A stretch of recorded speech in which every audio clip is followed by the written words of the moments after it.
Eu acho que essa atitude contra Dallagnol faz parte de uma reação de uma parte da sociedade brasileira contra aquele ou aqueles que tentaram combater a corrupção que é endêmica nesse país.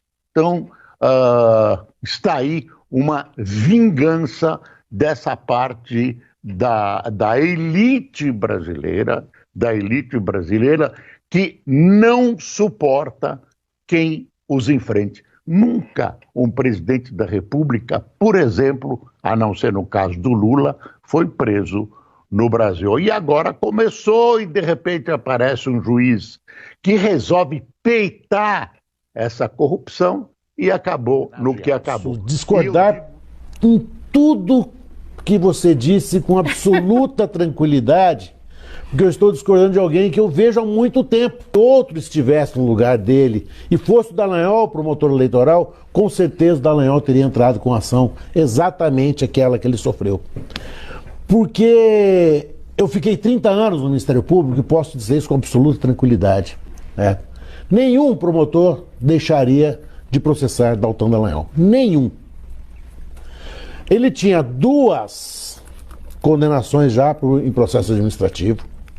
Havia, uma semana antes, o colega dele da Lava Jato sido demitido pelo CNJ porque patrocinou aqueles outdoors infelicíssimos na entrada de Curitiba.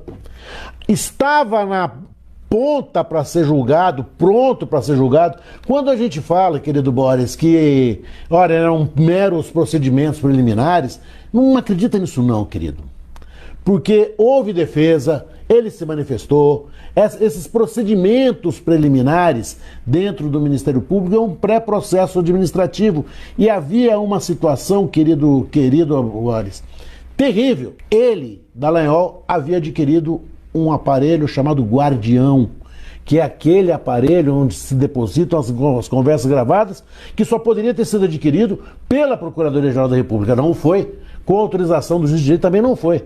Esse processo administrativo, com mais de 2.000 páginas, estava pronto para ser julgado. Dallagnol percebeu a situação e, oportunamente, ele saiu. Aliás, ele saiu apressadamente, ele saiu em novembro, e nós temos aqui uma advogada eleitoralista, ele poderia ter saído só em abril ou março. Poderia ter saído 6 meses antes das eleições, e ele saiu bem antes. Bem antes, ou seja, ele percebeu que a casa, como a gente diz num jargão muito ruim, caiu, ou ia cair, o telhado estava desabando sobre a cabeça dele.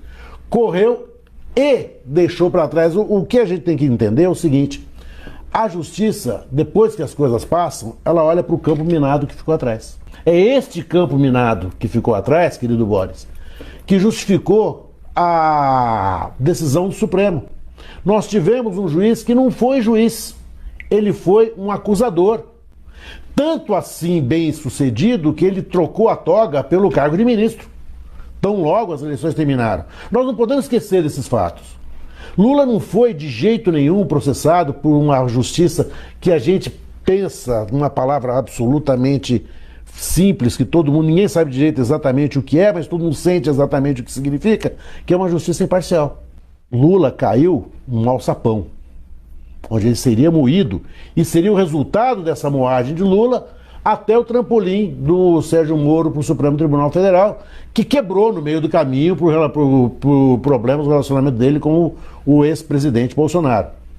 Mas eu posso te assegurar, querido, que a decisão da Lava Jato foi uma decisão festejada em muitas outras instâncias mundiais. Sim. Só terminar, 18 juristas mundiais foram convocados pela ONU para apreciar a situação do Lula. Os 18 consideraram que o ministro e ex-juiz Sérgio Moro foi parcial. Dos 18, 17 entenderam que a parcialidade foi de tal ordem que deveria ser anulado o pleito de 2018. Foi muito grave o que aconteceu.